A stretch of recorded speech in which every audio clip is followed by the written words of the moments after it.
A'udzu billahi minasyaitonir rajim. Bismillahirrahmanirrahim. Alhamdulillahi ala kulli ni'mah. Wassalatu wassalamu ala nabiyyil huda war rahmah. Sayyidina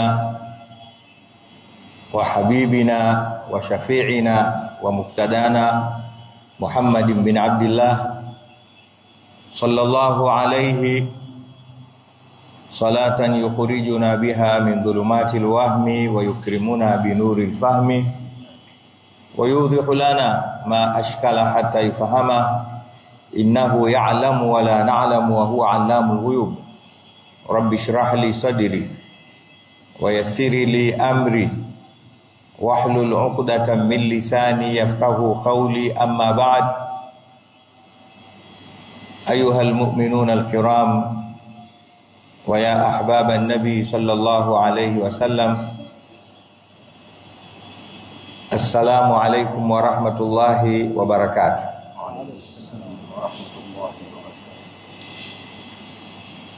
Wenyeji wetu, wazee wetu, vipenzi vya nyoyo zetu, sina la kuanza nalo isipokuwa ni kumshukuru Mwenyezi Mungu Subhanahu wa Ta'ala, mwingi wa neema.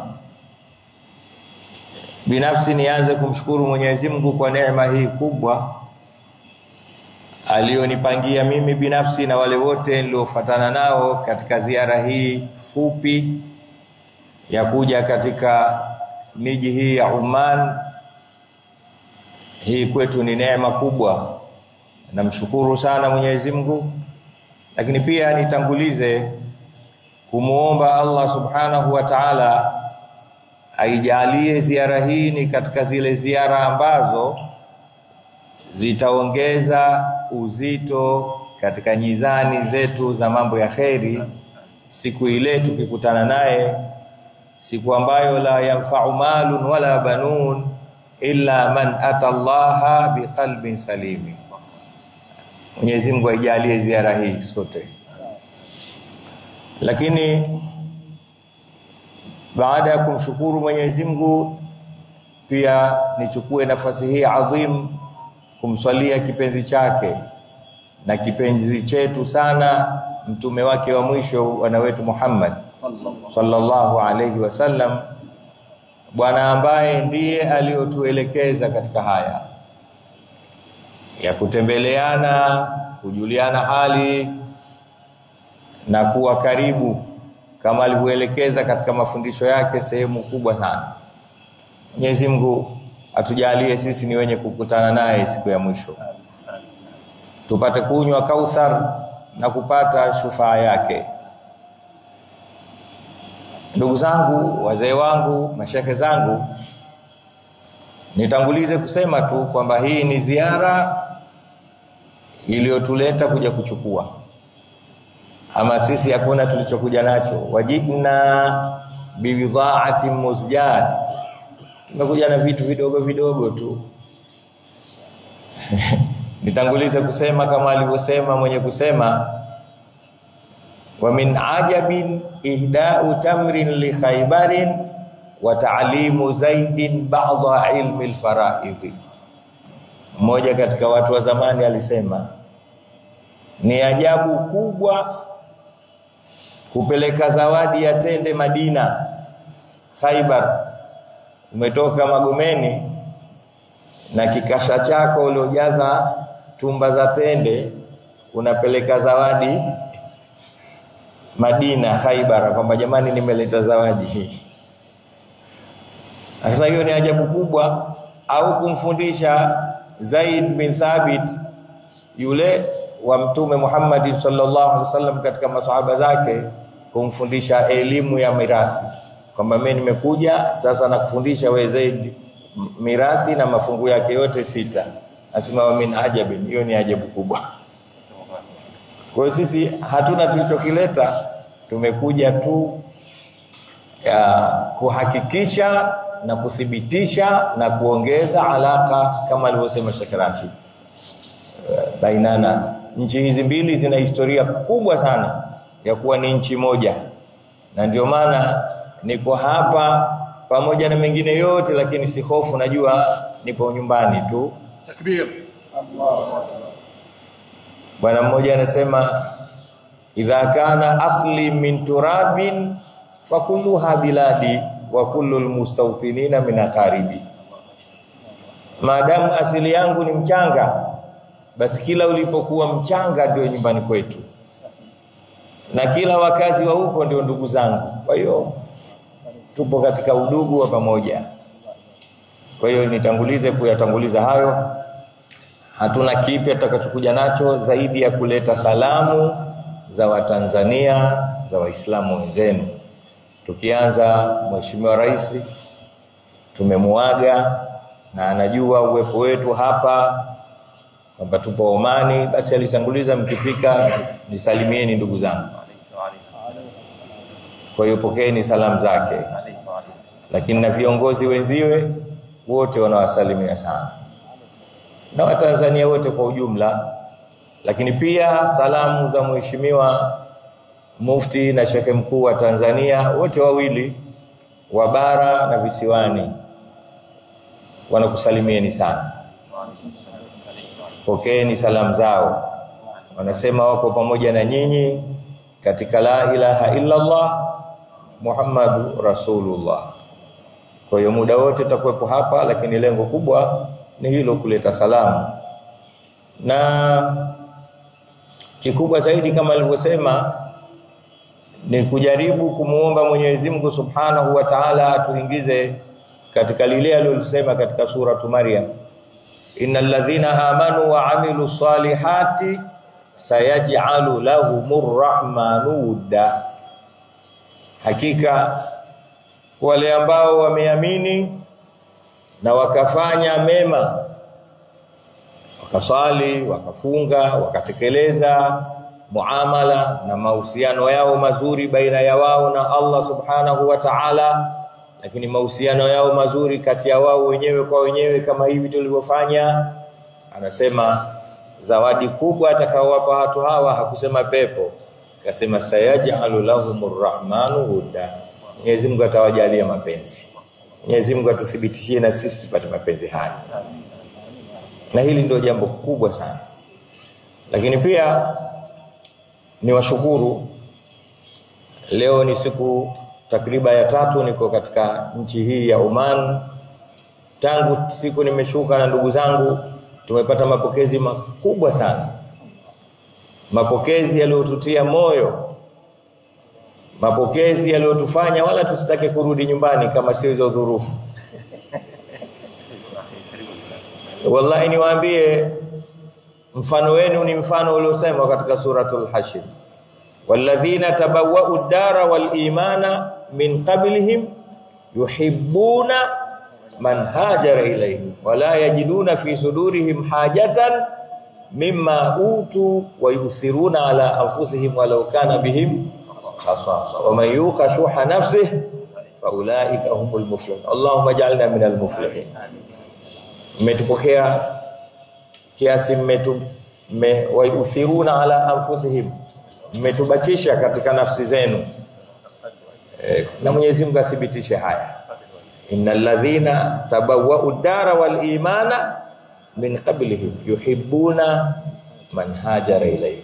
Tumeyaona mapenzi haya hayo aliyosema Allah Subhanahu wa Ta'ala, sayaj'alu lahumur rahmanu wudda. Kwa hiyo ni kikubwa ni mapenzi. Na kwa nini isiwe mapenzi ya Allah Subhanahu wa Ta'ala? Hapa Mwenyezi Mungu Subhanahu wa Ta'ala anatufundisha, kumbe kabla ya kuomba pepo tuombe mapenzi. Mapenzi tu, tuwapate mapenzi kwa vigawanyo vyake vyote, mahabbatu ta'zimi, mahabbatu rahma, mahabbatu mushakala. Ndio hayo, kwamba Mwenyezi Mungu atujalie mapenzi tumpende naye atupende. Yuhibbuna man, tuingie katika ile aliyosema Mtume Muhammad sallallahu alaihi wasallam, Mwenyezi Mungu akimpenda mmoja katika waja wake yunadi Jibril, anamuita malaika wake mkubwa Jibril na anamwambia inni uhibbu fulana, mimi nampenda fulani. Fa ahibba, nawe mpende. Sio jambo dogo. Sisi siku zote tunatafuta kupendana au kupendwa na wakubwa wa kibinadamu. Kumbe la, kikubwa tukiondoka hapa katika vitu ninavyokumbusha mimi, tukaombe kupendwa na Mwenyezi Mungu Subhanahu wa Ta'ala. Anamwambia Jibril, mimi nampenda fulani, nampenda Sheikh Rashid. Fa ahibba, mpende. Na wapenda watu wa Allah, na wewe wapende. Jibril anaingia katika amri ya Allah Subhanahu wa Ta'ala, anampenda. Thumma yunadi fi ahli sama, kisha analingana mbinguni, anasema inna Allaha yuhibbu fulanan fa ahibbuhu, Mwenyezi Mungu anampenda mtu fulani naye mpendeni. Nasi Mwenyezi Mungu ajele katika hao. Kisha tangazo linakuja duniani kwa watu wa ardhini, nyi watu wa ardhini, inna Allaha yuhibbu fulanan fa ahibbuhu. Baada ya mbinguni tunatangaziwa chini, fulani anapendwa na Mwenyezi Mungu, anapendwa na Jibril, na nyinyi mpendeni. Wakimpenda watu baada ya mapenzi hayo ya Mwenyezi Mungu na Jibril na mapenzi ya watu waliokuwa mbinguni, Mwenyezi Mungu anawajua al-malaul a'la, na akapendwa na watu wa ulimwenguni, fayaj'alu lahu al-qabula, mtu huyu Mwenyezi Mungu anamjalia kabuli. Kitu kikubwa, kukubalika, kueleweka, mvuto, kitu ambacho ndio kimekosekana ulimwenguni leo. Tuna juhudi kubwa ya kutafuta ulimwengu, kutafuta vya kutafuta mahusiano majumbani mwetu. Leo majumba mangapi hayana kabuli kati ya mtu na familia yake, kuanzia mkewe, watoto wake. Yani wanaishi kwa sababu hakuna kitu kingine, wanaishi nyumba moja tu, lakini hisia zao ni tofauti. Anachokiona mzee wao sio anachokiona mama yao, anachokifikiria mama sio anafikiria watoto. Kila mmoja sema mlango unawakutanisha tu wa kuingia ndani, lakini kila anaoingia ndani zikizimwa taa wakilala, kila mtu ana fikra zake na anasahau kama ubavuni kuna mwingine. Ndicho tunaona vinavyokithiri leo. Kila siku watu wanakatana, hizo talaka hazina hesabu. Ya subhanallah, sisi kwa kazi zetu za tablighi na da'wa, kila ukiulizwa kupitia katika mitandao huko kwenye simu, ukiona mtu ambaye asalamu alaykum wa rahmatullahi wa barakatuh, mimi fulani bwana nina mushkil mkubwa, nafikiria wewe shekhe ndio unataka nitatulia. Ukiambia ahlan wa sahlan, una tatizo gani? Atakwambia nina mwaka wa 6 sielewani na mke wangu, nina mwaka wa 8 mimi na babangu hatusemi, tunateta. Mwingine watoto hawanisikii, mimi ninachotaka watoto wangu sicho wanachotaka wao. Ya jamaa, juzi tu nikiwa kwetu Dar es Salaam, mtu kaniandika, mtu mkubwa hafai kumtaja, lakini ameniambia nina mushkil, nimemsomesha mtoto wangu Ulaya, amerudi na elimu nzuri, nimemkabidhi kazi, kwa maana sasa mimi nataka kupumzika, yeye anisaidie, ndio khalfia yangu. Anasema baada ya miezi 3 ananiambia mzee, niandikie kabisa mirathi yangu. Niandike? Ajib, nani anaandika mirathi kabla ya kufa? Neno mirathi linakujaje wakati watu wapo hai? Hakuna hicho kitu. Lakini ulimwengu wa leo, si Umani, si Dar es Salaam, si Zanzibar, si Tabora, si popote unapojua, hiyo ni kesi ipo katika kila nyumba. Mtu anafikiria nani ataanza kufa katika wenzake ili yeye apate kurithi. Hana kabuli. Kwa nini? Imekosekana innal ladhina amanu wa amilu salihati sayaj'alu lahumur rahmanu wuddan. Mapenzi. Unamfikiria mwezi atakufa lini huyu? Hapo sasa hivi huyu. Na ukiona anachelewa unatafuta njia ili afe.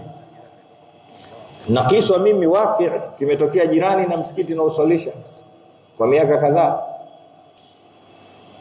Alikuja mtu mmoja, mtu mzima, wacha kuwa mia, ananizaa kwa umri wake na umri wangu, anaweza kunijukuu. Mtu mzima sana, mtu mzima. Lakini aliniita siku moja, Walidi njoo. Haya, una nini bwana? Akaniambia mimi nataka dua. Sikilizeni kisa hichi.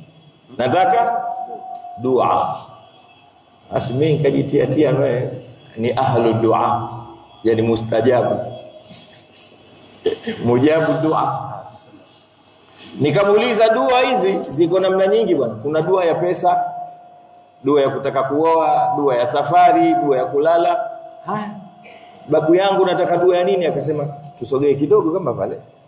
Yani pale tuliposimama akaona sio pazuri. Tunatafuta mutaka. Hebu tusimame pale. Tukasogea. Akaniuliza, unamjua yule mtoto wangu fulani? Na wallahi namjua. Umri wake yule mzee Mungu amemjalia mtoto mmoja tu wa kiume. Na alimpa jina zuri, amemuita Muhammad. Aliponiuliza wamjua? Nikamwambia namjua sana. Si huyu Muhammad? Akaniambia hebu tusogee tena mbele, tusogee. Tukasogea tena hatua kadhaa. Mnajua kwa nini? Huyo Muhammad eneo lile lote anaogopwa. Anaogopwa sana. Yani ukipata bahati mbaya ukikutana naye ndio siku yako. Ajalu musamma. Maarufu. Simu za watu, kofia za watu, ndio mtoto wake yeye. Unamjua? Kasa namjua. Kasa tusogee mbele ili asitokee pale akatufanyia cha kutufanyia. Nikamwambia namjua. Akanambia naomba dua. Dua ya nini bwana? Akanambia jana Muhammad, jana nimemaliza kuswali alfajiri, natoa salamu, yeye yuko kando yangu hapo. Vipi? Akanambia baba, na swali moja tu nataka nikuulize. Utakufa lini? Inna lillahi. Anaulizwa na mwanawe alomweka katika sulbi yake, aliomlea akamfundisha mpaka akawa Muhammad, akawa mtu wake wa kwanza leo kuondoka naye babake. Nabii, utakufa lini mzee? Kwa nini? Mimi nishachoka maisha haya na kimfaacho mtu ni chake. Lugha inajulikana hiyo. Una nyumba hii sasa, mimi nataka weufi. Nikamwambia umemjibu nini? Nikamwambia nitakujibu baada ya magharibi leo. Kun hii adhuhuri na kuuliza nimjibu nini? Kisa kama kinachekesha, lakini ndo hali tulizokuwa nazo. Masabab huku ni kukosa kabuli. Ikiwa nyumbani mtoto anafikiria utakufa lini, je, jirani yako? Je, mfanya kazi mwenzio? Wewe ushakuwa bosi, mwajiri wako anafikiria nini? Wallahi ulimwengu wote umejaa. Kitu gani kimekosekana? Inna Allaha idha ahabba 'abdahu yunadi Jibrila fayaqulu lahu inni uhibbu fulanan faahibba. Kwamba Mungu akimpenda mtu basi umuita Jibril akamwambia mimi nampenda fulani. Ya jamaa, almuhimu tutafuteni mapenzi ya nani? Ya Allah subhanahu wa ta'ala. Kwa sababu hitamu ya hadithi hii, na Mungu anapomchukia mtu hivyo hivyo mwambie Jibril, mimi fulani simpendi na wewe mchukie. Simpende. Anachukiwa na Jibril. Na akishachukiwa na Jibril, Jibril naye anatangaza huko mbinguni, fulani anachukiwa na Allah na nyinyi almalaul a'la abghidhu, mchukieni. kisha inakuja tangazo chini ulimwenguni, nyie watu wa ardhini, watu wa Nahba, watu wa fulani apendwi na Mwenyezi Mungu na nyinyi mchukieni. Anajaaliwa bughwa, kila anapokwenda hauziki nyumbani, hauziki barabarani, hauziki kazini, hauziki hata kihama, kwamba mimi sasa kunifai na Allah, ngoja nihamie Kariakoo. Pia watu hamtaki. Kariakoo hakufai, ngoja niende Tegeta. Pia hatakiwi. Nataja miji ya kwetu na yote mnaijua. Nini tatizo? Kachukiwa na Allah. Ni kitu gani kinachomfanya mtu anapendwa na Mwenyezi Mungu? Na kitu gani kinamfanya mtu anachukiwa na Allah Subhanahu wa Ta'ala? Narudia, usifanye haraka ya kuomba pepo. Usifanye haraka, omba mapenzi ya Allah. Mwenyezi Mungu akupende. Naogopa kuchukiwa na Allah. Mwenyezi Mungu asikuchukie. Kwa sababu ukishapenda na Allah, dunia yako ndio hiyo, fi dunia hasana. Lakini ukichukiwa na Allah, dunia yako fi dunia nakama. Mtume Muhammad sallallahu alayhi wasallam anatufundisha wapi tutayapata mapenzi ya Mwenyezi Mungu Subhanahu wa Ta'ala. Ni vitu wallahi tafi, vitoto vidogo tu, wala sio vitu vya kujipanga kwamba jambo Allah mwenyewe. Mtume sallallahu alayhi wasallam anatuhadithia katika hadithi al-Qudsi, Mwenyezi Mungu anasema haachi kuwa mja yataqarrabu ilayhi mimma aftaratuhu alayhi hatta uhibbahu. Maona hapo ni kitu kidogo tu, kwamba haachi kuwa mja anajipinda kutafuta ukaribu wangu katika yale nilomwambia, hili ni jukumu lako, huu ni wajibu wako. Akiyafanya hayo atakuwa karibu yangu, mimi nitampenda. Atakuwa karibu yangu, atakuwa. Na mara nyingi watu wakisikia hadithi hii wanakimbilia moja kwa moja katika swala, katika zaka, katika hija. Wanaziona zile ndo faraidh. Pamoja na hizo ni faraidh, ni arkan, lakini ndio majukumu yako aliyokupa Mwenyezi Mungu Subhanahu wa Ta'ala yanaishi hapo. Ndaka fikra. Unaweza kumwona mtu anaswali hapiti na kipindi mpaka jina lake mtaani 5 salawati, lakini mtizame baada ya kutoka pale msikitini, kuna majukumu mengine huko aliyopewa na Mwenyezi Mungu Subhanahu wa Ta'ala, anatekeleza. Kuswali si hoja hata kidogo, swala zote. Lakini sisi hatukutizami Muislamu kipindi huko msikitini kama tulivyofanya. Kwa dakika 10 tu tumeswali zile rakaa 3 za magharibi, na sisi wasafiri rakaa 2 za Isha, haitukuchukua dakika 20. Hivi kweli Mwenyezi Mungu atamweka karibu mtu kwa kile pale tu? La. Atamtizama Mwenyezi Mungu Subhanahu wa Ta'ala mtu huyu baada ya kutoka pale. Inna salata tanha anil fahsha'i wal munkar ala aljumu'i. Mtu akitoka pale, vipi munkarati, vipi fahsha, vipi anaongea na watu, anawafikiriaje watu, dhanna zake kwa wenziwe, anadhani nini akikaa na Sheikh Rashid akikaa na mimi anadhani kitu gani? Hilo ni jukumu katupa Mwenyezi Mungu Subhanahu wa Ta'ala. Anadhani nini kuhusu mkewe, anadhani nini mke kuhusu mumewe. Mke